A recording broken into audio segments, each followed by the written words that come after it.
तिमिरिनाथज्ञानाञ्जनशलाकया चक्षुरुन्मिलितं येन तस्मै श्रीगुरुवे नमः। श्रीचैतन्यमनोभीष्टं स्थापितं येन भूतले स्वयं रूप कदा मह्यं ददाति स्वपदान्तिकं वन्देऽहं श्रीगुरु श्रीयुतपदकमलं श्रीगुरुं वैष्णवांश्च श्रीरूपं साग्रजातां सहगण रघुनाथान्वितं सजीवं साद्वैतं सावधूतं परिजनसहितं कृष्ण चैतन्य देवं श्रीराधा कृष्ण पादान् सहगण ललिता श्रीविशाखान्वितांश्च नमो विष्णुपादाय कृष्ण पृष्ठाय भूतले श्रीमते भक्तिवेदांत स्वामिनिति नामिने नमस्ते सरस्वते देवे गौरवाणी प्रचारणे निर्विशेष शून्यवादी पाश्चात्य देश तारिणे वाञ्छाकल्पतरुभ्यश्च कृपा सिन्धुभैव च पतितानां पावनेभ्यो वैष्णवेभ्यो नमो नमः। जय श्री कृष्ण चैतन्य प्रभु नित्यानंद श्री अद्वैत गदाधर शिवादि गौर भक्त वृंदा। हरे कृष्णा कृष्ण कृष्ण हरे हरे, हरे राम राम राम हरे हरे। हरे कृष्ण कृष्ण कृष्ण हरे हरे, हरे राम राम हरे हरे। हरे कृष्ण कृष्ण कृष्ण हरे हरे, हरे राम राम हरे हरे। हरे कृष्णा, आप सभी का हार्दिक अभिनंदन है। हम अपने श्लोका को एक बार चैंट कर लेते हैं। हरे कृष्ण कृष्ण कृष्ण हरे हरे, हरे राम राम राम हरे हरे। हरे कृष्ण कृष्ण कृष्ण हरे हरे राम राम राम हरे हरे।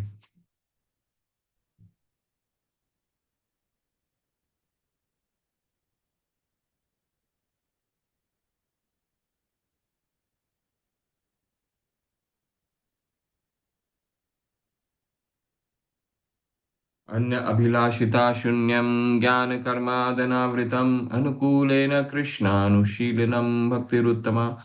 जब प्रथम श्रेणी की भक्ति विकसित होती है तो व्यक्ति को सभी भौतिक इच्छाओं, अद्वैतवादी दर्शन द्वारा प्राप्त ज्ञान और सकाम कर्म से रहित होना चाहिए।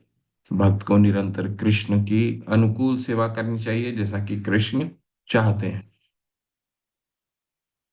श्री नारद पंचरात्र से सर्व उपाधि विनिर्मुक्तम तत्परत्वेन निर्मलम ऋषिकेन ऋषिकेश सेवनम भक्ति रुच्यते। भक्ति को इंद्रियों का उपयोग करके भगवान की सेवा के रूप में परिभाषित किया गया है। इसे भगवान को प्रसन्न करने के इरादे से अन्य इच्छाओं से मुक्त और अन्य प्रक्रियाओं से बिना किसी बाधा के किया जाना चाहिए। अतः श्री कृष्ण नामादि न भवेत् ग्राह्यम इंद्रिय सेवोन्मुखे ही जिह्वादो स्वयं एव स्फुरति अधः।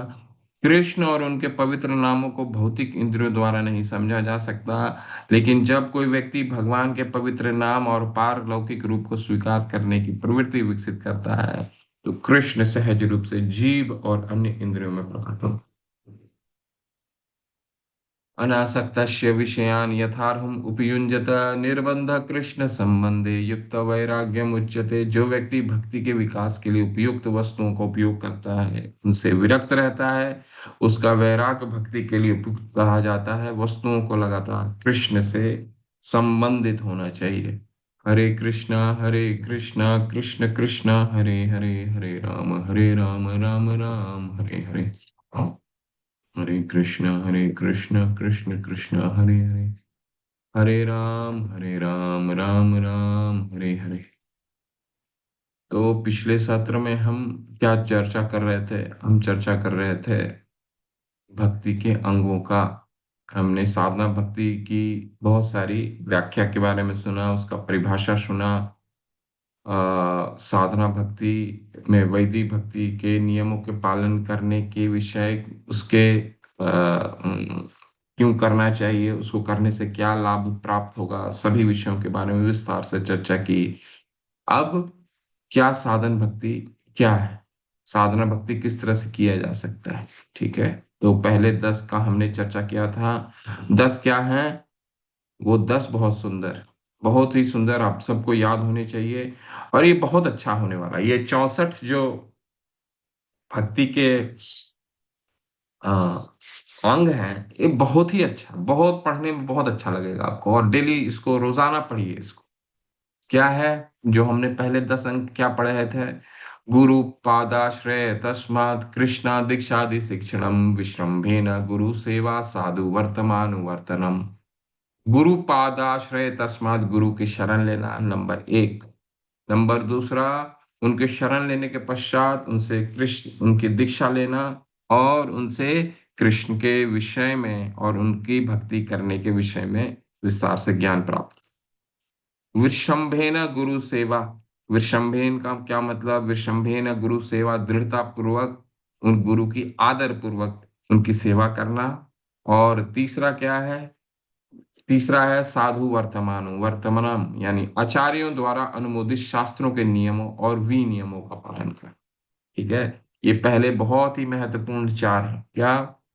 गुरु का आश्रय लेना, उनसे दीक्षा लेना, कृष्ण के विषय में उनसे कृष्ण के विषय में सुनना, और उनसे उनकी भक्ति करने के विषय में ज्ञान प्राप्त करना। विश्रम्भेन गुरु सेवा का क्या मतलब है? उनकी आदर पूर्वक और दृढ़ता पूर्वक उनकी सेवा करना। साधु वर्तमानु वर्तनम, अपनी पूर्ववर्ती आचार्यों के विषय में अपने गुरु से सुनना, और उनके दिखाए हुए मार्ग का अनुसरण करना। ठीक है। और क्या हमने पढ़ा पिछले सत्र में? सद्धर्म पृच्छा भोगादि त्याग कृष्ण से हेतवे निवासो द्वारका आदौ च गंगादेरपि सन्निधौ। सद्धर्म पृच्छा। सद्धर्म पृच्छा का क्या मतलब है? जीवन के वास्तविक कर्तव्यों के विषय में ज्ञान प्राप्त करना। और कोई विषय में गुरु से, कोई किसी गुरु का मतलब होता है अपने दीक्षा गुरु, और यहाँ पे शिक्षा गुरु को भी आप ले सकते हैं। ठीक है। गुरु के विषय, गुरु से कोई कोई आंतरिक विषय के विषय में नहीं पूछना, केवल और केवल सद्धर्म पृच्छा, यानी कि धर्म। हमारा क्या धर्म है? हमारा धर्म क्या है? अहेतु की अप्रतिहता ये आत्मा सुप्रसिद्ध थी। भगवान की भक्ति करना ही हमारा धर्म है। उसी के विषय में गुरु से प्रश्न करना, उनसे उसके विषय में जानना, और किसी विषय में नहीं जानना।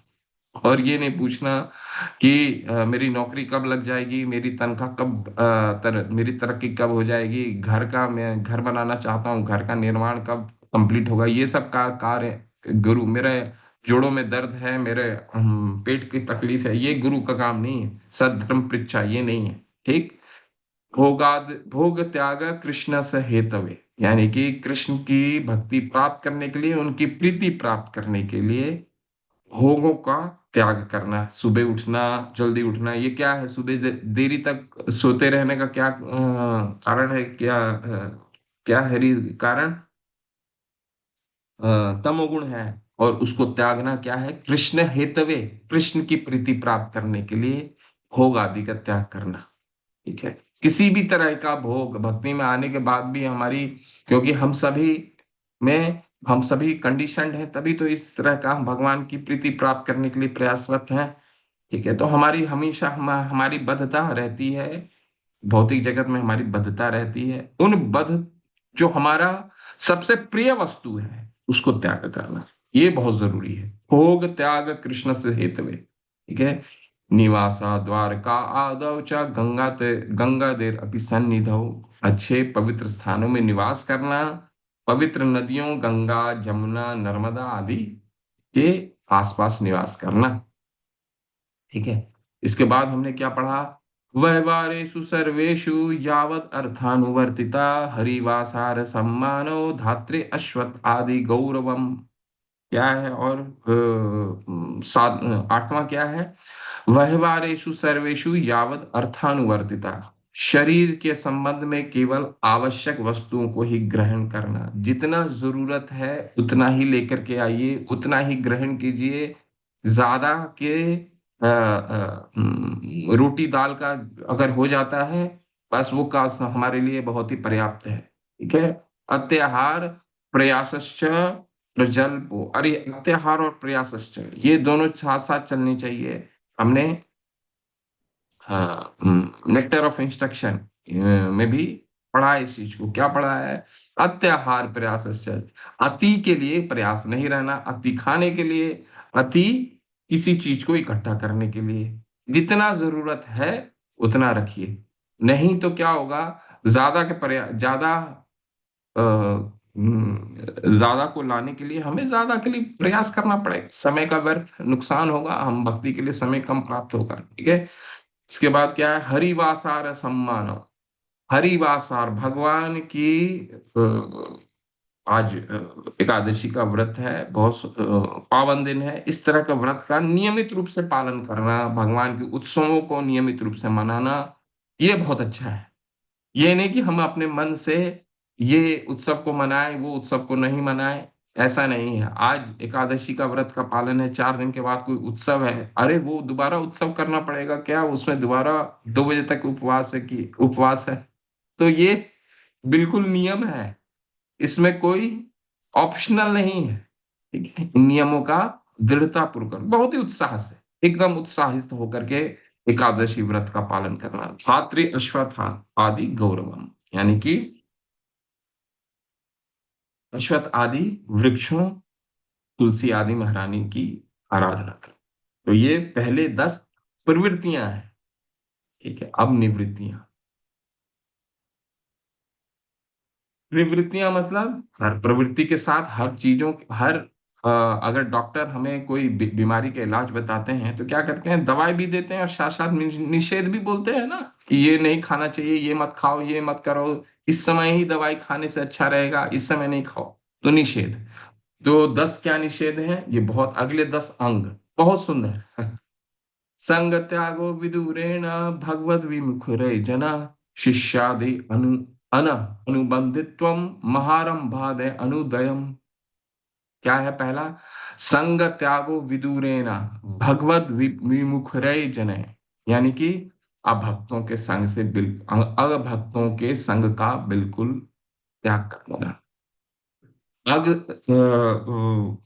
ये असंग जो है, संग, संग हमारे भक्ति को बहुत प्रभावित करता है। संग तो छोड़ दीजिए, भौतिक जीवन में भी अगर हमारा संग सही नहीं हुआ तो हमारा भौतिक कार्यकलाप भी, जो हमारे उद्देश्य होते हैं भौतिक जीवन की प्राप्ति में, जो भी हम करना चाहते हैं, वो भी हम पथभ्रष्ट हो। ठीक है। तो संघ का प्रभाव बहुत है, इसको हमें ध्यान पूर्वक देखना होगा। संघ त्याग विदुरेणा भगवत विमुखरे जने, और सारे आचार्य ने इस पे बहुत जोर दिया है। संग संग साधु संग से हम क्यों, ऐसा क्यों भगवान बोलते हैं? देखिए, भक्ति लता बीज है। लता बीज यानी कि लता, किसी भी लता को अगर आप देखें तो उसे सहारे की जरूरत होती है। ठीक है। तो वो सहारा कहाँ से प्राप्त होगा? संग से प्राप्त होगा। अगर संग ही नहीं रहा तो फिर हमारा को वो लता जो है वो नहीं टिकेगी। तो संग त्यागो विदुरेणा भगवत विमुखरे जय। ठीक है। तो ये अभक्तों का हमारे किसी भी भक्ति में केवल व्यवहारिक रूप से हमें कार्य करना है। अब जैसे उदाहरण के लिए, हमें जरूरी तो नहीं है, हम अगर बाजार में सब्जी लेने के लिए जाते हैं तो सब्जी वाले से क्या बोलते हैं? कि भिंडी दे दो, आलू दे दो, यही तो बोलते हैं। अब उससे व्यवहारिक बात तो नहीं करते, कुछ व्यवहारिक बात करते हैं कि भाई तुम्हारी बच्ची की शादी हुई नहीं हुई, ऐसा तो बात नहीं करते। तो हम ये, अगर हमें जीवन व्यापन करना है तो व्यवहारिक ढंग से हम कर सकते हैं। किस सबके साथ करते हुए, जिस तरह हम सब्जी वाले से सब्जी लेते हैं उसी तरह से अगर हमारे परिवार में भी कोई अभक्त हैं, हम उनसे कर्तव्य के रूप में उनसे कार्य कर सकते हैं। जरूरी नहीं है कि सबसे प्रजल्प करना है। हमारी जिस तरह हम सब्जी वाले के साथ हमारा संबंध होता है, दूध वाले के साथ जैसा संबंध होता है, वैसा ही हम अपने परिवार रिश्तेदारों के साथ संबंध रखेंगे, अपने दोस्तों के साथ संबंध रखेंगे, जो हमारे सो कॉल्ड, जो हमारे मित्र हुआ करते हैं, और जो हमारे को, क्योंकि संग बहुत महत्वपूर्ण है। ठीक है। अभक्तों का संग बिल्कुल ना करना। दूसरा क्या है? शिष्याद अनुबंधितम। बहुत अयोग्य शिष्य बहुत महत्वपूर्ण, बहुत इंपॉर्टेंट है। बहुत अधिक अयोग्य शिष्य बनाने या भक्ति में रुचि न रखने वालों को शिक्षा देने से आसक्त ना होना, दो चीज बहुत महत्वपूर्ण है।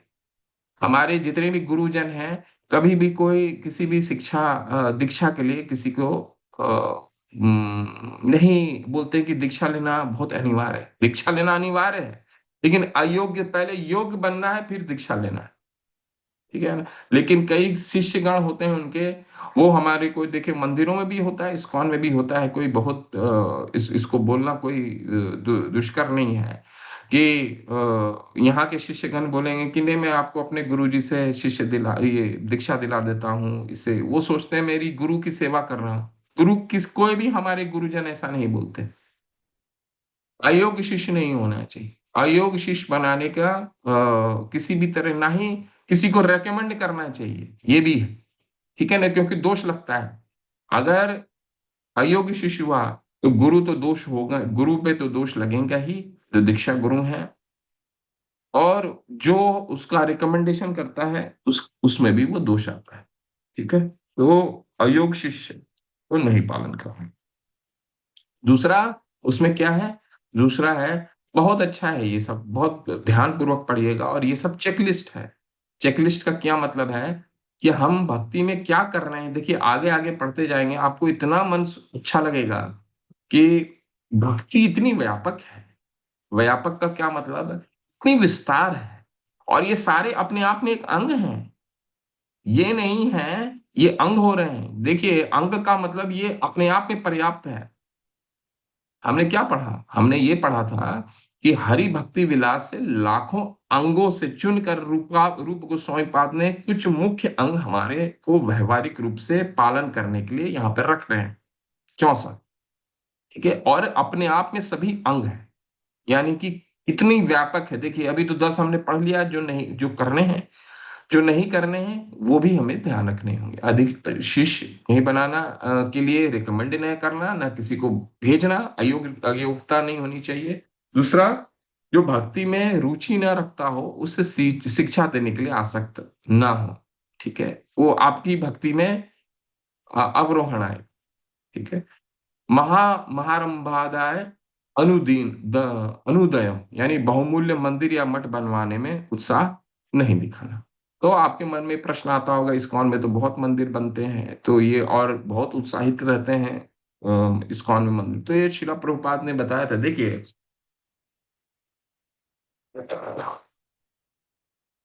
कलयुग में संकीर्तन प्राय यजंती ही सुमेध सा। कलयुग का युग धर्म क्या है? कलयुग का युग धर्म है संकीर्तन यज्ञ। ठीक है? संकीर्तन यज्ञ, कलो तद हरि कीर्तना। परंतु हमारा नाम में तो रुचि लगता नहीं है। अगर बहुमूल्य मंदिर ना भी हो तो नाम में रुचि, नाम के रुचि के नाम रुचि हमारे लिए इस युग के लिए संकीर्तन यज्ञ पर्याप्त है। परंतु बहुमूल्य मंदिर का निर्माण क्यों होता है? बहुमूल्य मंदिर का निर्माण इसलिए होता है ताकि हम धीरे धीरे धीरे, ये जो अभी आ रहे हैं 64 अंग, आप देखिएगा, 64 अंग में हमारा मन लग जाए। और तीन चीजें, देखिए, ये जो 64 के 64 अंग हैं, ये तीन चीजों पे निर्भर करता है। तीन चीजों के लिए व्यापक, तीन चीजों के लिए रूप गोस्वामी पाद आगे बताएंगे। ये हमारे तीन चीज, मन, वाणी और वपु। ठीक है? मन, वाणी, शरीर तीनों लग जाने चाहिए भक्ति में। तो बहुमूल्य मंदिर का निर्माण इसलिए की जाती है ताकि हमारा ये तीनों चीजें लगी रहे और अंततः हम हरिनाम कर सकें। ठीक है? ये बहुत इंपॉर्टेंट है। क्या अभी हमने क्या देखा? संग त्यागो विदुरेण भगवद विमुखरे जने शिष्यादय अनुबंधित्वम महारंभादाय अनुदयम। यानी कि बहुत बहुमूल्य मंदिर, ये पहला, भक्तों का संग त्यागना, अयोग शिष्य का रिकमेंड नहीं करना, या किसी भक्ति में रुचि न दिखाने वालों को भक्ति ज्यादा शिक्षा देने की में शिक्षा नहीं देना। तीसरा, बहुमूल्य मंदिर या मठ बनाने के लिए ज्यादा उत्साह नहीं दिखाना। चौथा देखिए कितना है, नहीं आने, बहु बहु ग्रंथ कला भाष्य व्याख्यात वाद विवर्जनम। बहुत इतना सुंदर है ये, सुनिए इस क्या है। जीविका बहु ग्रंथ कला भाष्य, जीविका कमाने के लिए कई बेकार की किताबें पढ़ना उचित नहीं है। बहु ग्रंथ, श्री चैतन्य महाप्रभु ने तो ये यहाँ तक कह दिया कि बहुशास्त्र बहुवाक्य चित्त भ्रम है यह। शास्त्र को भी ज्यादा ज्यादा शास्त्र को ना पढ़ना। कौन शास्त्र पढ़ने हैं? हमारे आचार्य बताते हैं, शिला प्रभुपाद की इतनी शास्त्र जब तक कंप्लीट गुरु महाराज परम पूज्य अ, गुरु महाराज कहते हैं कि जय जय पताका गुरु महाराज कहते हैं, उनसे एक प्रश्न पूछते हैं एक भक्त कि मैं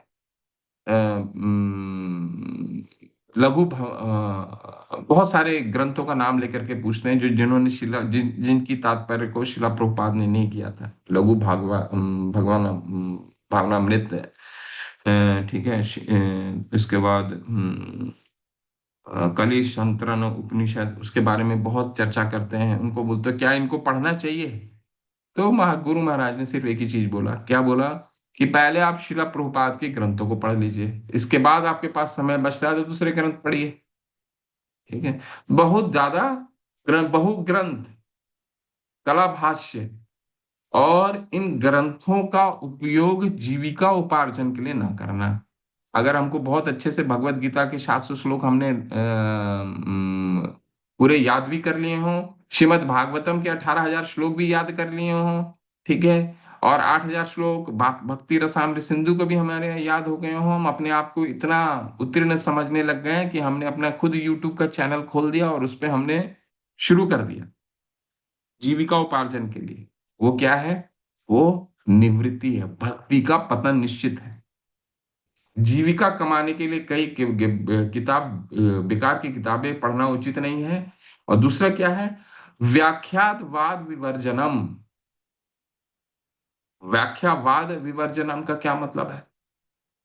व्यर्थ के बहसों में दूसरों को हराने की चेष्टा करना है।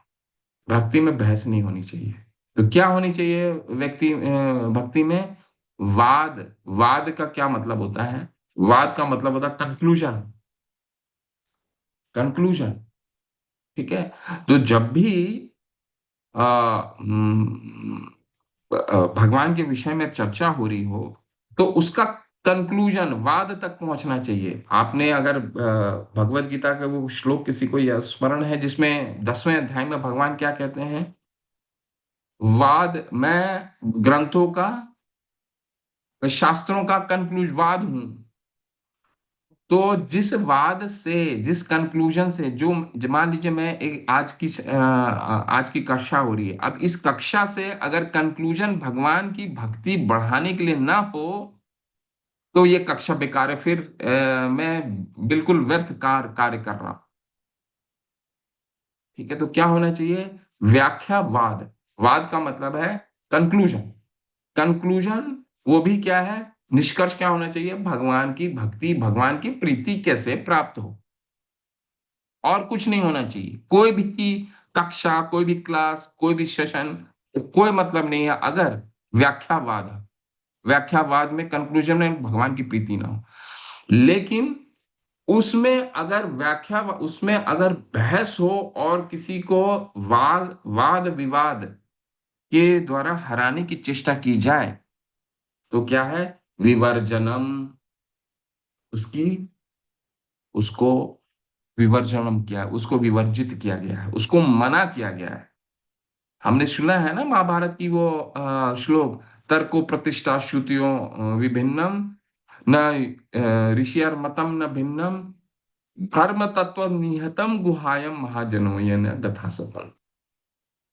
शिला प्रभुपाद समझाते हैं इस श्लोक के विषय में कि देखिए, आप तर्क करेंगे, आपको तर्क से वितर्क करने वाला कोई ना कोई इस दुनिया में मिल जाएगा।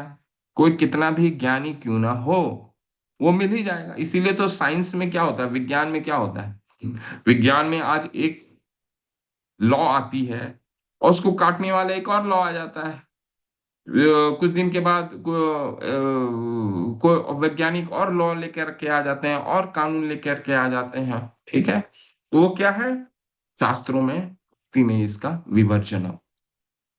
कभी भी शास्त्र हमें किसी को तर्क वितर्क शास्त्रार्थ जिसको कहा जाता है ना शास्त्रार्थ करके मैंने उसको पराजित कर दिया, वो गलत।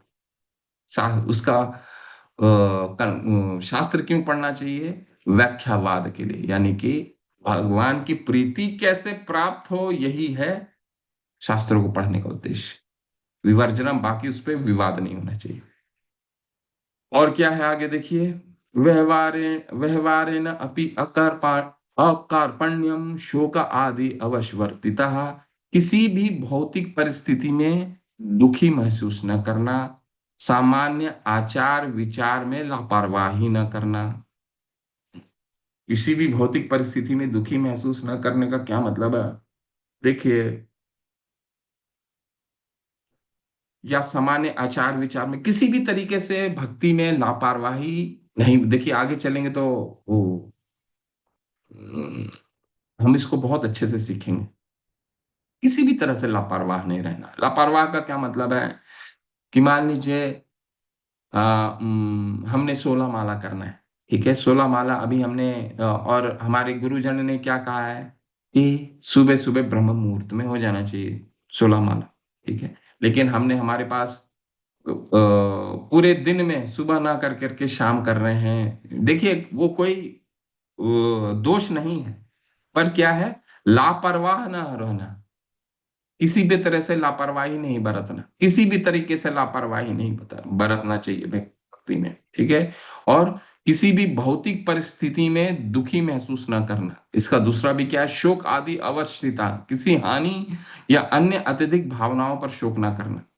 किसी के घर में अप्रिय घटना घट जाती है, किसी किसी का कोई शरीर त्याग देते हैं, कोई रिलेटिव शरीर त्याग देते हैं, तो बहुत दुखी, कैसे करें, भक्ति माला कैसे होगी, ये कैसे होगा, मैं तो बहुत दुखी हूँ।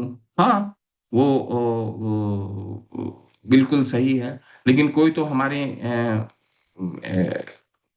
कोई तो आजीवन हमारे साथ रहने वाला है नहीं, हम भी नहीं रहने वाले। शिला, जब यही तो असमंजस सबसे पहला अर्जुन ने बताया, क्या बताया कि ये इनको मारने पे जितने भी हम देख रहे हैं, जितने भी मेरे रिश्तेदार हैं, मेरे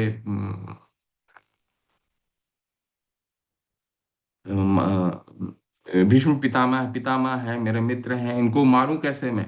तो इसी पे भगवान ने डांट लगाया है ना कि तुम पंडितों जैसी बातें कर रहे हो, असोचयानवन असो असोचयानव अशोचन अशोचस्त्वम प्रज्ञावादास्य भाषसे गताशू न गताशुश्च नानुशोचिति पंडित, पंडितों जैसी तुम बातें कर रहे हो। तो कोई तो रहने वाला है नहीं। तो किसी भी भक्ति क्या होना चाहिए, सवै पुंसा परो धर्म, यतो भक्ति अधोक्षजे अहेतु की अप्रतिहय हताय आत्मा सुप्रसिद्धति। हर एक समय में भक्ति व्यापक रूप से चलती रहनी चाहिए।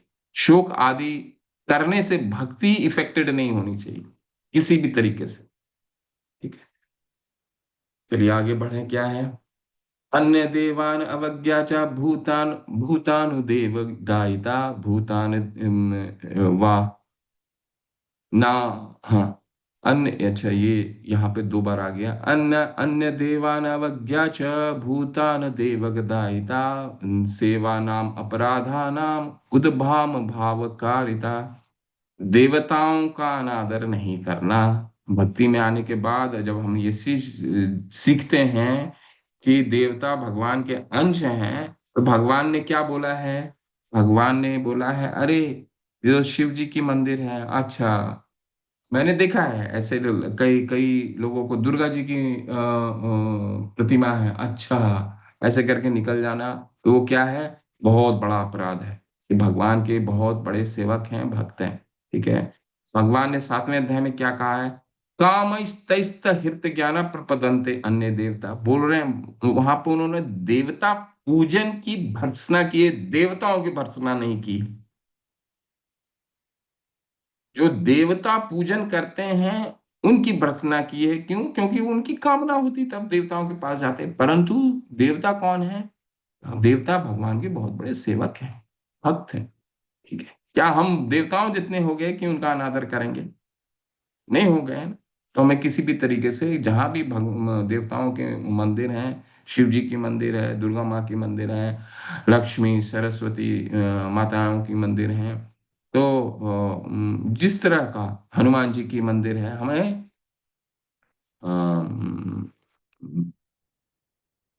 वहाँ आदर भाव से दंडवत करना चाहिए, प्रणाम करना चाहिए, उनसे भगवान की प्रीति प्राप्त करने के लिए प्रार्थना करनी चाहिए, और हर हर रूप से उनकी आदर करना चाहिए। भूतानुदेव दायिता। भूतानुदेव दायिता का क्या मतलब है? दूसरों को कभी भी परेशान नहीं करना, कभी भी परेशान नहीं करना, चाहे हम अपने कॉन्शियस में भी हम अपने कॉन्शियस में भी एक मिनट रुकिए। हम अपने कॉन्शियस में भी, हम अपने पूरे चित्त में भी, शिला प्रभुपाद ने हमें समझाया है कि हम किसी एक छोटे से छोटे कीट को भी मारने का प्रयास नहीं करना चाहिए। एक बार क्या हुआ, मंदिर में आ, आ, वो ये होता है ना, कॉकरोच होते हैं ना, कॉकरोच को शिला प्रभुपाद ने देखा कि कुछ भक्तगण कॉकरोच को मारने के लिए दवाई डाल रहे हैं। तो शिला प्रभुपाद ने बोले क्या कर रहे हो? तो बोला बहुत सारे कॉकरोच आ गए हैं। बोले उन्होंने फिर बोला तो फिर बुलाया क्यों इनको? उनको उसको क्यों बुलाया आप, जो उसको अभी इसको मारने की आवश्यकता पड़ रही है? कहने का मतलब यह है, पहले तो गंदगी करें, और गंदगी के कारण जितने हैं कॉकरोच आते हैं, और कॉकरोच आने की वजह से फिर उसको मारने की आवश्यकता तो कुछ जरूरत नहीं है। दूसरों को परेशान, किसी भी जीव को परेशान न करना, भूतानुदेवक दायिता, किसी भी तरीके से किसी भी दूसरे जीव को जितना हो सके हम अपने व्यवहारिक रूप से उसको कभी भी, किसी को भी परेशान न करना। सेवा नाम अपराधा नाम उद्भव भाव कारिता।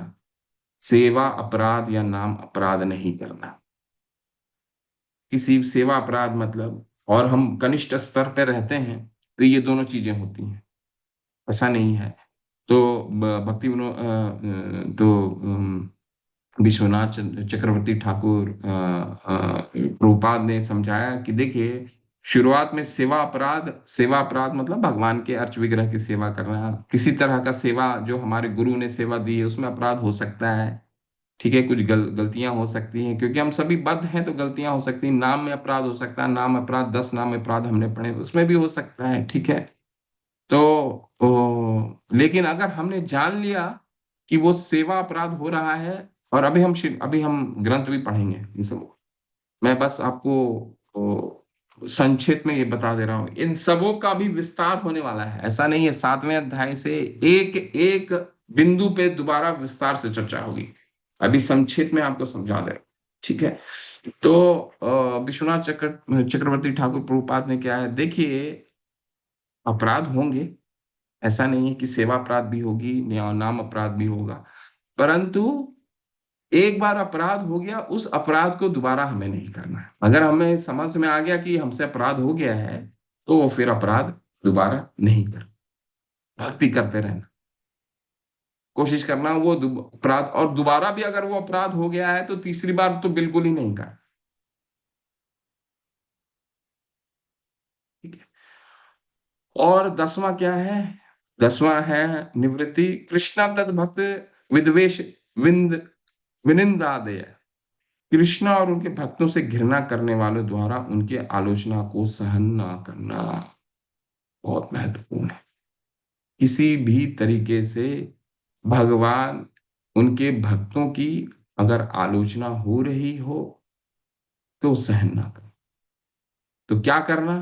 कोई अगर, देखिए, किसी तरह का भक्तों के समूह में भी ये होता है, अरे वो प्रभु जी को आपने देखा, वो ऐसे कर रहे थे, अरे उसने वो देखा, वो ऐसे कर रहे थे। तो आचार्य दो चीजें बताते हैं। क्या बताते हैं? एक तो आपके पास तर्क होना चाहिए उसको काटने का। अगर नहीं काट सकते हैं तो उनको बोलिए कि क्या मुझे ये सब चीजें सुनना मेरे लिए जरूरी है क्या? या फिर मुझे मुझे ठीक नहीं लगता, मुझे मेरे सामने मत बोलिए। इसमें भक्ति का सुनने वाला, बोलने वाला तो छोड़ दीजिए, वो तो अपराध कर ही रहा है। और जो सुन रहा है, क्यों सुनता है? कोई भी चीज, वस्तु, कोई भी विषय के बारे में हम क्यों सुनते हैं? हम भी उसमें आनंद लेने लगते हैं, तभी तो सुनते हैं। उससे अच्छा मिर्ची का पानी घोलिए और पी जाइए।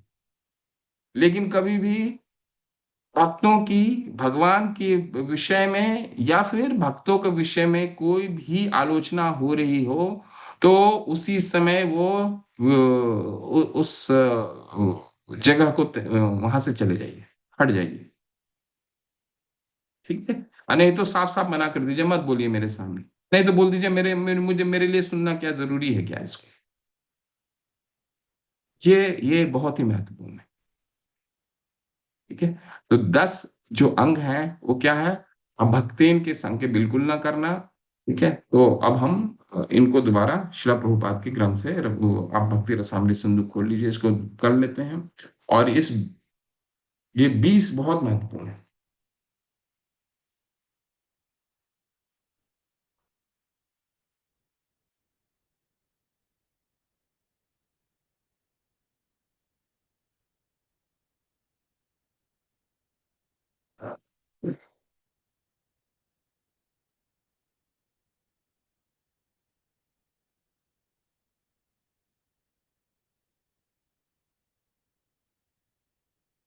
फिर 44 पे चलेंगे, देखिए दोबारा पढ़ लीजिए इसको। शिला प्रभुपाद की, देखिए पढ़ लीजिए इसको। अभी क्या हमने प्रवृत्ति और निवृत्ति क्या क्या 5-10 पढ़ा, उसको दोबारा रिवाइज कीजिए और डेली पढ़िए इसको, बहुत सुंदर है। सुधीर पसारी प्रभु, हरि हरि। पढ़िए प्रभु। हरे कृष्णा, दंडवत प्रणाम। श्री दंडवत प्रभु, प्रभुपाद हरे की कृष्ण। जय हो। ये निवृत्ति का पढ़ना है ना प्रभु जी? हाँ जी, जी जी, यहाँ से पढ़िए। इसके अतिरिक्त जिन आदेशों की सूची दी गई है वे हैं: नंबर 1, अभक्तों की संगति का दृढ़ता पूर्वक परित्याग करना। दूसरा, भक्ति की इच्छा न रखने वाले व्यक्ति को उपदेश न देना। और तीसरा, बहुमूल्य मंदिर या मठ बनवाने में अधिक उत्साह न दिखाना। चौथा है, न तो अधिक पुस्तकें पढ़ना, न ही श्रीमद् भागवत या भगवत गीता बांचकर या उस पर व्याख्यान देकर अपनी जीविका अर्जित करने की धारणा को विकसित करना। पांचवा है, सामान्य आचार व्यवहार में लापरवाही न बरतना। छठा, क्षतिग्रस्त होने पर न तो शोक व्यक्त करना, न लाभ होने पर हर्ष व्यक्त करना। सातवां, देवताओं का अनादर न करना। आठवां, किसी जीव को व्यर्थ कष्ट न पहुंचाना।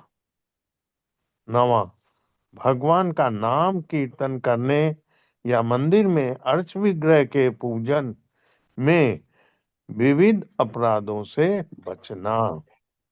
10वां है, भगवान कृष्ण या उनके भक्तों की निंदा को कभी भी सहन न करना। उपयुक्त 10 नियमों का पालन किए बिना साधन भक्ति के पद तक ठीक तरह से नहीं पहुंचा जा सकता। कुल मिलाकर श्री रूप गोस्वामी ने 20 बातें बतलाई हैं और वे सबकी सब अत्यंत ही महत्वपूर्ण है। किंतु इनमें से प्रथम 3, प्रामाणिक गुरु की शरण में जाना और उनसे दीक्षा प्राप्त करना और उनकी आदर पूर्वक सेवा करना सर्वाधिक ही महत्वपूर्ण है। हरे हरे कृष्ण। कृष्णा। तो ये हमने पढ़ा 10 प्रवृत्ति और 10 निवृत्ति। ये बहुत अच्छा है। क्या है अच्छा?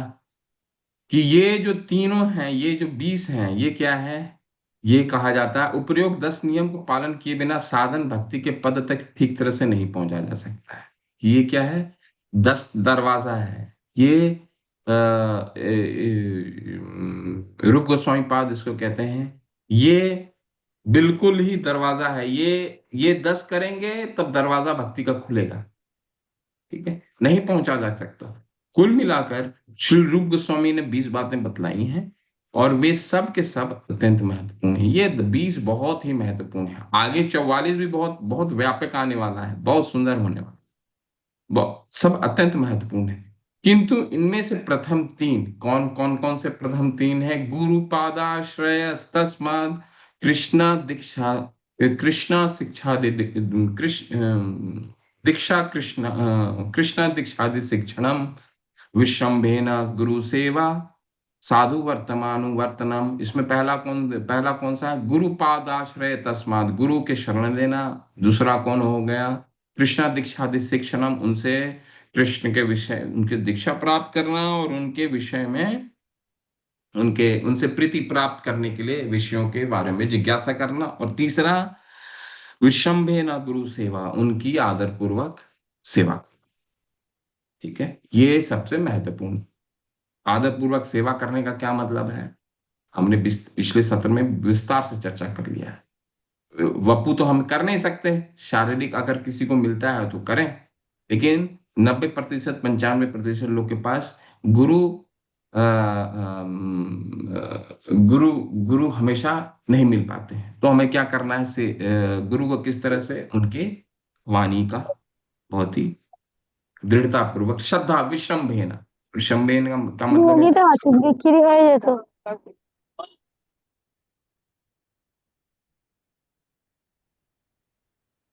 म्यूट रखिए। अभी हम क्या पढ़ रहे थे? सामान्य आचार व्यवहार में लापरवाही ना बरतना, ये बिल्कुल डोंट है। क्लास में अनम्यूट ना करें अपना, कोई भी किसी तरह से। ये सामान्य आचार व्यवहार में लापरवाही, किसी तरह का लापरवाही देख लीजिए, कोई भी लापरवाही नहीं बरतना चाहिए। अभी किसी ने अनम्यूट कर दिया, अपने घर के विषय में बात सुन रहे, वो एकदम गलत है। ठीक है, सामान्य आचार, ये क्या कह रहा है? सामान्य आचार विचार। तो इसको ध्यान ध्यान ध्यान पूर्वक इसको ध्यान पढ़िए। अब चलिए 44 फिर से नया शुरू हो रहा है। देखिए, अन्य महत्वपूर्ण बातें इस प्रकार है। क्या क्या है? चलिए, जितना पढ़ पाएंगे पढ़ेंगे, धीरे धीरे पढ़ेंगे। कौन पढ़ेंगे? अनुकंपा माता, हरे कृष्ण, पढ़िए माता। हरे कृष्ण प्रभु जी, प्रणाम प्रभु जी। हरे कृष्ण। अन्य महत्वपूर्ण बातें इस प्रकार हैं। शरीर पर तिलक धारण करें, यह तिलक वैष्णव चिन्ह है। भाव यह है कि ज्यों ही वैष्णव के शरीर पर कोई इन चिन्हों को देखे तो उसे तुरंत कृष्ण का स्मरण हो आए। चैतन्य महाप्रभु ने कहा है कि वैष्णव वह है जिसे देखने पर कृष्ण का स्मरण हो आए। अतएव यह आवश्यक है कि अन्यों को कृष्ण का स्मरण कराने के लिए वैष्णव अपने शरीर पर तिलक लगाएं। हरे दूसरा, कृष्ण। बस बस बस, धीरे धीरे धीरे धीरे धीरे, बस जी एक एक करके मैं थोड़ा थोड़ा बताऊंगा इसके बाद। शरीर पर तिलक धारण करना बहुत सुंदर है। यह वैष्णव, देखिए क्या लिख रहे हैं श्रील प्रभुपाद, यह तिलक वैष्णव चिन्ह है। भाव यह है कि जो ही वैष्णव के शरीर पर कोई चिन्ह, इन्हें चिन्हों को देखे तो उसे तुरंत कृष्ण का स्मरण हो जाए। चैतन्य महाप्रभु ने कहा है कि वैष्णव वह है जिसे देखने पर कृष्ण का स्मरण हो जाए। अतएव यह आवश्यक है कि अन्यों को कृष्ण का स्मरण कराने के लिए वैष्णव अपने शरीर पर तिलक लगाए। देखिए, पद्म पुराण में हमारे वैष्णव तिलक के विषय में कहा गया है कि नासा आदि केश पर्यंतम ऊर्ध्व पुंड्रक सुशोभनम। हम अपने मंदिर रूपी इसका क्या परिभाषा है? नासा आदि केश पर्यंतम ऊर्ध्व पुंड्रक सुशोभनम। तारे मध्य, इसके बाद मुझे पूरा याद नहीं, पद्म पुराणों में पूर्ण रूप से इसके बारे में इसको परिभाषित किया गया है। क्या परिभाषा है? परिभाषा ये है कि जो वैष्णव तिलक है, वैष्णव तिलक बिल्कुल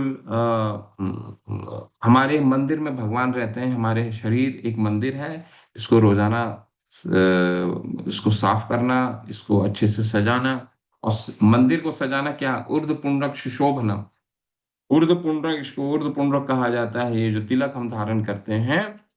और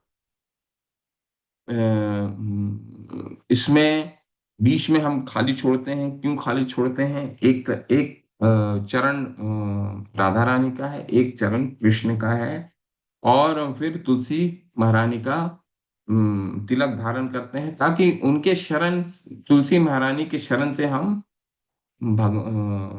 राधा रानी और कृष्ण का प्रीति प्राप्त कर सकें। ठीक है। अब ये है इसका परिभाषा, ये तिलक को क्यों लगाया जाता है। दूसरा, यहाँ पे क्या कह रहे हैं? तिलक धारण करना आवश्यक है, कभी भी इस पे लापरवाही नहीं बरतना है। तिलक, अगर कहीं मान लीजिए कोई ऐसा देश में आप रह रहे हो जहाँ तिलक देख करके सरकार ही मना ही करती हो, वहां पे जल का धारण करें, नहीं तो तिलक बिल्कुल धारण करना चाहिए। क्यों धारण करना चाहिए? देखिए कारण बता रहे हैं। वैष्णवों के शरीर पर कोई इन चिन्हों को देखे तो उसे तुरंत कृष्ण का स्मरण हो जाए। महाप्रभु ने, जब महाप्रभु निमाई पंडित थे, तो जब कक्षा लेते थे तो वहां पे कई बार छात्र, एक बार क्या हुआ, छात्र बिना तिलक के आ गए, उन्होंने तिलक वापस भेज दिया सभी छात्रों को। जब तक तिलक नहीं है तो तुम वैष्णव नहीं, तिलक धारण करके आना। कई लोगों का प्रश्न होता है, क्या जितनी बार हम स्नान करें उतनी बार तिलक लगाना चाहिए? जी, जितनी बार स्नान करें उतनी बार तिलक लगाना चाहिए। ठीक है, देखिए चेकलिस्ट है ये, इसको टिक कीजिए। कभी कभी ये हम सबों से ये गलतियां होती हैं, नहीं सुबह तो लगा लिया, शाम को लगा लिया, और जब मान लीजिए हम दिन में और 2 बार नहाते हैं तो उसके बाद फिर क्या लगाना है, कहीं तो जाना नहीं। क्यों? क्यों? एक्सरे में बैठे हुए हैं, कोई देखा ना देखे तो भगवान तो देख ही रहे हैं ना, उपदृष्टा अनुमंता है वो देख रहे हैं। ठीक है। और इसको तिलक, 12 जगह तिलक लगाने का जो है वो है अपने आप में ये अंग है। इसलिए मैं क्या बोला, ये भक्ति का व्यापक अंग है, विस्तार है, ये अंग है। मात्र तिलक लगाने से आप भक्ति कर रहे हैं। अब हमेशा 64 के अब ऐसा तो नहीं होगा पूरे दिन में हम केवल केवल भगवान का नाम का जप करें, संभव है क्या? नहीं हो सकता। तो ये कोई भी अंग कर सकते हैं हम, ये सब अपने आप में भक्ति है। वैष्णव तिलक लगाना, भगवान का नाम का स्मरण करना तिलक लगाते वक्त। और दूसरा क्या है, बहुत इंपॉर्टेंट है, महत्वपूर्ण है। देखिए, सामान्य आचार विचार व्यवहार पे लापरवाही नहीं बरतना। होता क्या है कि जब हम अपने हाथों में तिलक लेते हैं तो ऊपर तो अच्छा लगा लिया, ठीक है, और जितना तिलक बचा, आगे जब खत्म होने लग गया तिलक तो उसको हम छोड़ देते हैं। जितना बचा उतना ठीक है, इसमें कम लग रहा है कोई बात नहीं, हाथों में कम लग रहा है इसमें कोई बात नहीं, पीछे तो कोई देखने वाला है नहीं, लगा नहीं लगा कोई बात नहीं, लापरवाही नहीं कर। भक्ति का अंग है ये, भगवान प्रसन्न हो रहे हैं। अनुकूलेन कृष्णा, देखिए शुद्ध भक्ति क्या है, शुद्ध भक्ति की क्या परिभाषा? अनुकूलेन कृष्णा अनुशीलनम भक्तिरुत्तमा, जो भगवान को प्रीति लगती हो, अच्छी लगती हो, भगवान जिससे प्रसन्न होते हो वो करना। और तिलक लगाना भगवान को पसंद है। हम अपने शरीर में तिलक धारण करते हैं, भगवान इसको चाहते हैं, भगवान प्रसन्न होते हैं, खुश हो जाते हैं। तो इसको कहीं कहीं भी लापरवाही नहीं करना।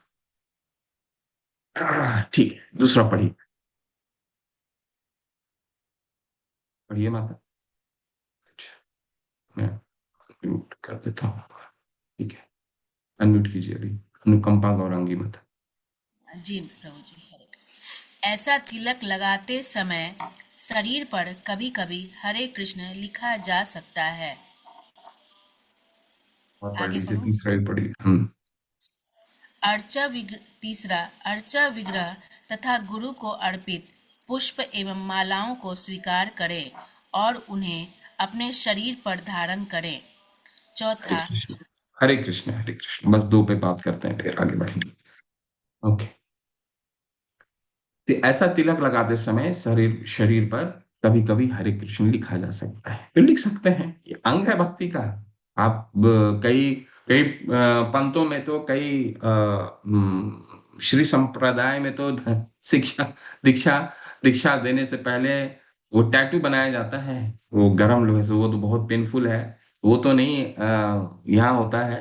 परंतु हम हरे कृष्ण मंत्र लिख सकते हैं, हरे कृष्ण मंत्र का टी शर्ट पहन सकते हैं, ठीक है, या फिर माताएं हरे कृष्ण का लिखा हुआ कुछ भी चीज कर सकते हैं, ये भक्ति का अंग है, व्यापक है। इसलिए मैं क्या कह रहा हूं यहाँ पे, क्या शिला प्रभुपाद कह रहे हैं, रूप गोस्वामी ने क्या बताया है, ये अपने आप में एक अंग है। ठीक है, हम भक्ति मन मान लीजिए, हरे कृष्ण कृष्ण कृष्ण हरे हरे, हरे राम राम राम हरे हरे लिखा हुआ एक शर्ट टी शर्ट पहन रहे हैं, तो अंग है भक्ति का। यहाँ पे लिख रहे हैं, क्या लिख रहे हैं, ऐसा तिलक लगाते समय शरीर पर कभी कभी हरे कृष्ण लिखा जा सकता है, या फिर आप हरे कृष्ण लिख सकते हैं शरीर पे, तो वो अंग है। तीसरा क्या है, अर्च विग्रह तथा गुरु को अर्पित पुष्प एवं मालाओं का स्वीकार करें और उन्हें अपने शरीर पर धारण करें। ठीक है, हर अगर आपको समय नहीं मिलता, ये अंग है देखिए, तो इन अंग को देखिए, हम व्यापक रूप से कर सकते हैं। मान लीजिए अपने घर में आपने अर्श विग्रह रखा है, तो अर्श विग्रह को सुबह सुबह आप पुष्प अर्पित करते हैं। अगर मान लीजिए धारण ना भी कर रहे हो, तो उसको तो हम सूंघ तो सकते ही हैं, पूरे परिवार गण को सूंघा सकते हैं। अगर कोई हरे कृष्ण महामंत्र ना भी कर रहा हो, भक्ति ना भी कर रहा हो, मान लीजिए उसको आप पुष्प भी सूंघा रहे हैं, तो वो भक्ति कर रहा है। जरूरी नहीं है, देखिए जप करना तो बात की बात है, लेकिन अगर वो पुष्प सूंघ रहा है, हम बहुत परेशान रहते हैं ना कि हम भक्ति करने लगते हैं, इसके बाद फिर हम क्या चाहते हैं कि हमारे घर वाले, हमारे आसपास के जितने लोग हैं वो भी भक्ति करने लग जाएं, और कई बार वो उस तरह से नहीं लेते, उस तरह से नहीं अपनाते, तो हमारे मन में बहुत सारा प्रश्न होता है कि कैसे करें कैसे करें। देखिए रूप गोस्वामी बात बता रहे हैं, उन्हें घर में अर्पित पुष्प और मालाएं सुहाई, वो भी भक्ति करने लग गए हैं, यानी कि केवल पुष्प और माला सुहाना भी एक भक्ति का अंग है। ठीक है, चलिए अर्च विग्रह, रुकिए, और किसी को बोलता हूँ, सुभद्रा करुणा माता, पढ़िए अगले दो। हरे कृष्ण। हरे कृष्ण, दंडवत प्रणाम, पढ़िए। चौथा पांचवा अर्च पढ़िए। विग्रह के समक्ष नाचना सीखें। पांचवा, अर्च विग्रह या गुरु को देखते ही नमस्कार करना सीखें। हरे छठा, कृष्ण, भगवान कृष्ण के बस बस मंदिर बस में बस जाते ही बस, दो पहले पढ़िए, दो के विषय में समझते हैं।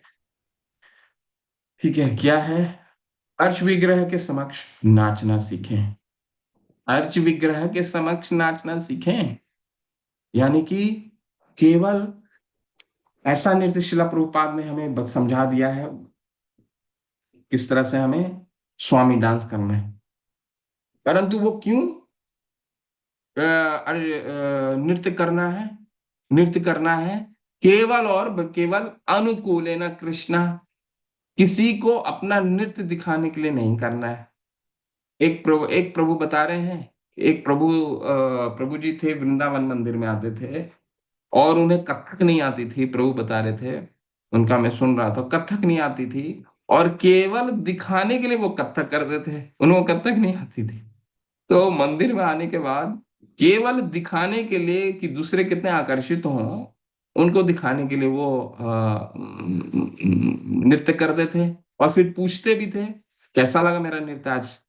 अरे बाबा, नृत्य जिनके लिए नाच रहे हो उनसे पूछो कैसा लगा, किनके लिए हम नृत्य करना है हमें, अर्च विग्रह अनुकूलेन कृष्णा, हमें एक दूसरे को नृत्य दिखाने के लिए नृत्य नहीं करना, अनुकूलेन कृष्णा, भगवान प्रसन्न हुए क्या, का प्रभुपाद ने हमें बस समझाया ना। ठीक है, कि किस तरह से हमें नृत्य करना चाहिए, अर्च विग्रह के सामने नृत्य करना। पांचवा, अर्च विग्रह क्या गुरु को देखते ही नमस्कार करना सीखना, दंडवत करना, पंचांग करना गुरु को और अर्च विग्रह को अनिवार्य है। परंतु ऐसा ना हो कि कभी कभी मंदिर में बहुत व्यापक रूप से भीड़ हो जाती है, तो आसपास देखते हुए इनको कीजिए, नहीं तो अपना इस तरह अपना अपने घर में आप विग्रह का, क्योंकि कभी कभी भीड़ हो जाता है तो बहुत मुश्किल हो जाती है, कई लोगों को इसमें चोट भी लग जाता है, तो उस तरह से नहीं करना है। अगर खासकर बहुत कोई उत्सव हो गया हो, चाहे आप चाहे मायापुर के मंदिर में हो, या जगन्नाथपुरी धाम, इन सब जगहों में बहुत मुश्किल है, आप दंडवत या पंचांग नहीं कर सकते अगर भीड़ होती है तो। भीड़ तो व्यापक रूप से रोजाना होती ही है। तो कोशिश कीजिए कि अपने घरों में अर्च विग्रह जो हैं उनके उनके सामने दंडवत कर लेना, और गुरु को देखते ही नमस्कार करना सीखें। तो आज यहीं रुकते हैं, फिर आगे कल पढ़ेंगे। ठीक है, तो हमने अभी आज आज क्या क्या पढ़ा? 10 निवृत्तियां पढ़ी, और 5 हमने अन्य महत्वपूर्ण विषय के अंगों के विषय में चर्चा की है। ये अपने आप में सभी के सभी व्यापक रूप से अंग हैं। 10 निवृत्तियां, 10 प्रवृत्ति, 10 निवृत्ति, ये बहुत महत्वपूर्ण है। इसमें से सबसे ये द्वार हैं, भक्ति के द्वार हैं। और इसमें से सबसे महत्वपूर्ण क्या है? गुरु पादाश्रय तस्मात् कृष्णा दीक्षा शिक्षणम विष्णम्भेन गुरु सेवा। ये 3 बहुत महत्वपूर्ण है। डेली इसको पढ़ते रहिए। कौन कौन से? गुरु के पदाश्रय, गुरु के शरण लेना, उनसे दीक्षा लेना और उनके विषय में भक्ति करना सीखना, कृष्ण की प्रेम प्रीति कैसे प्राप्त हो। और तीसरा सबसे महत्वपूर्ण रूप गोस्वामी बता रहे हैं, वो क्या है? विषम्भेन गुरु सेवा, गुरु की आदर पूर्वक वपु यवानी सेवा करना। ठीक है, और इसके बाद फिर हमने अन्य अंगों के बारे में भी पढ़ा।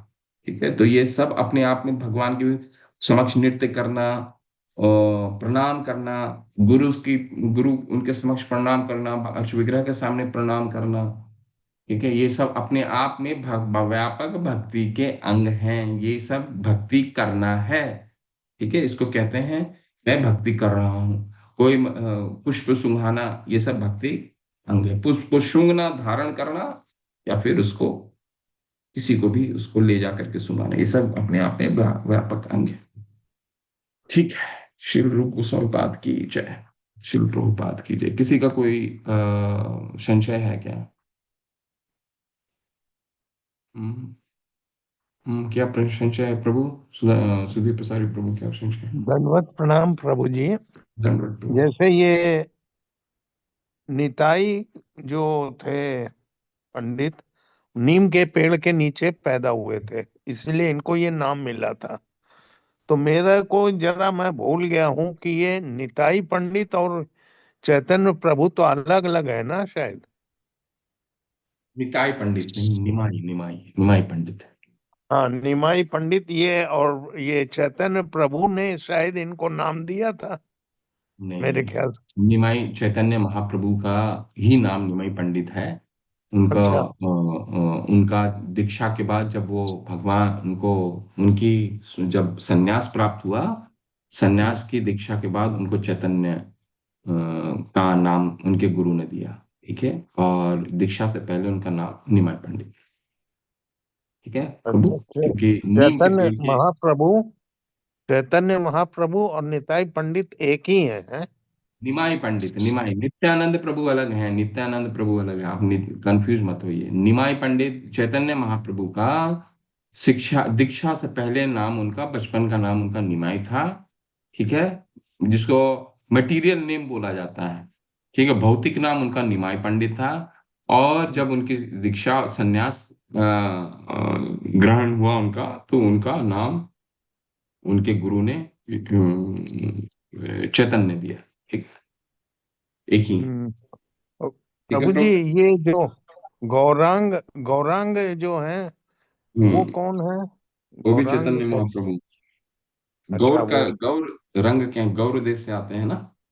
अच्छा, गौर देश तो वो भी। पश्चिम बंगाल को गौर देश कहा जाता था। तो गौर देश, अच्छा। गौरंगा उनका। और उनका जो अंग का कांति है, वो गौर अंग का है, सोने का अंग है, हम्म।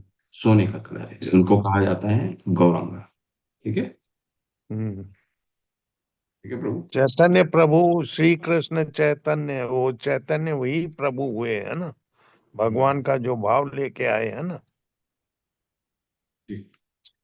धन्यवाद प्रभु जी।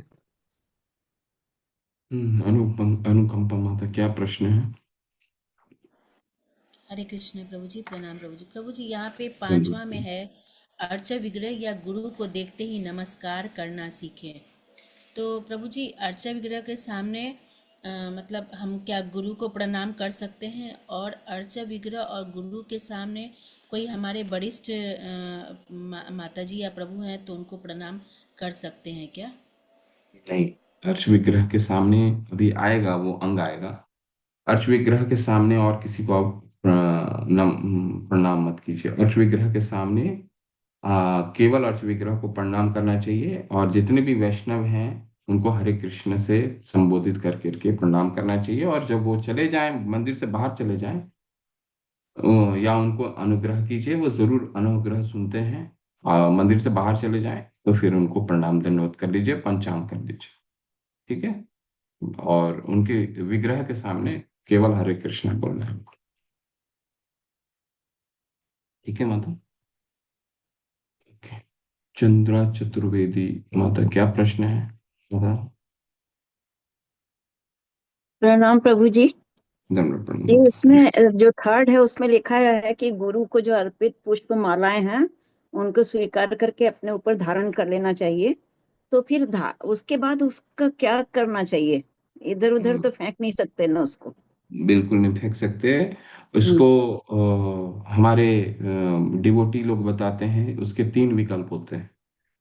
पहला जी विकल्प है, अगर उसको आपके पास बहुत समय है तो उसको वो खाद बना लीजिए। दूसरा विकल्प होता है, सबसे महत्वपूर्ण जो होता है, किसी जल या नदी में उसको विसर्जन कीजिए।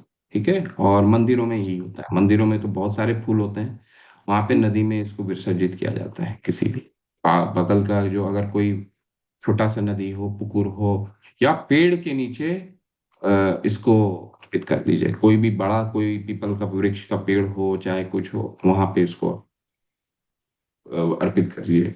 इसको कभी भी डस्टबिन में ना फेंकें, जी अ, या फिर कहीं भी, क्योंकि भगवान का ये पुष्प है, जी। भगवान और गुरु के, बिल्कुल इसको इसको इसी तरह से कीजिए जो हमारे डिवोटी बताते हैं। ठीक है प्रभु धन्यवाद माता। प्रभु।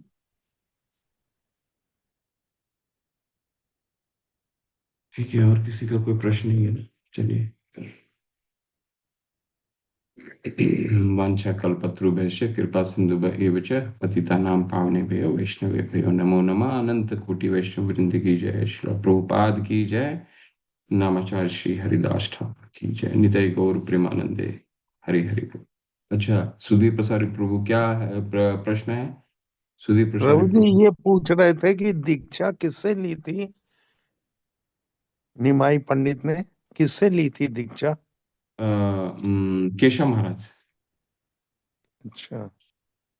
उनके केशव महाराज थे, जो हालांकि वो मायावादी विचारधारा के थे, लेकिन उसमें सबसे प्रचलित वही थे, तो उन्होंने सही लिया। ठीक है। धन्यवाद प्रभु जी। हरे कृष्ण। चलिए। हिते गौर प्रेमानंदे। हरि हरि बोल।